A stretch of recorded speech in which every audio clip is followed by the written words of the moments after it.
Hanno Pascoe is common here in Cornwall. There are well over 1,000 adult Pascoes here in Cornwall itself.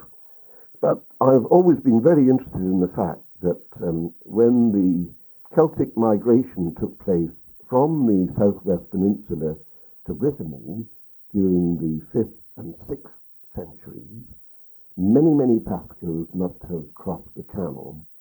And of course we know that the name Pascoe derives from Pasch, the Easter feast.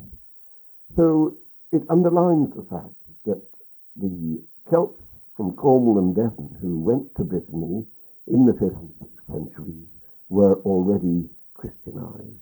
So any Pascoes that go to Brittany can mention the name to show of a welcome. Would that be the case?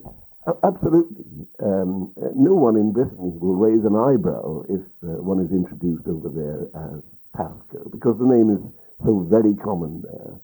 The only difference being that it is usually spelt omitting the E, so it's just spelt Pasco.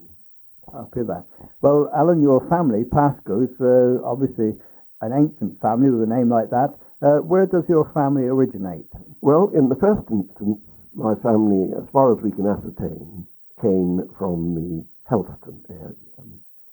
And moving on from there, my great-grandfather established a flour mill in the village of Ludgvan, just outside Penzance. So he was by way of being agriculturist, but that isn't the case with all your family from then on. They diversified, did they? They did indeed. From then on, it seems that all the sons, and indeed the brothers of my great-grandfather, were involved with mining.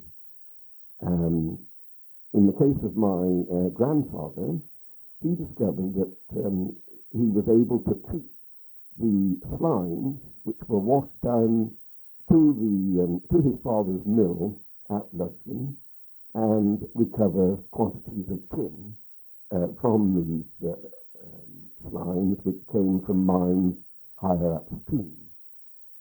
And from there he developed a very keen interest in mining, which was to take him and indeed his brothers as well to many different countries across the world. Tibledden or Hemmermartessen in Kanslow to many, Tibledden. Around what year was this, Alan, would you say? Well, I think that my grandfather, having been born in 1833, if we take the period between 1850 and 1860 as that in which they began moving across the world, that will be fairly accurate. I know that in the first instance, my grandfather worked in Wheal Margaret near Lelant. He regarded this mine as extremely dangerous and recorded that if he hoped to lead a reasonably long life, it would be advisable to leave there and seek employment elsewhere.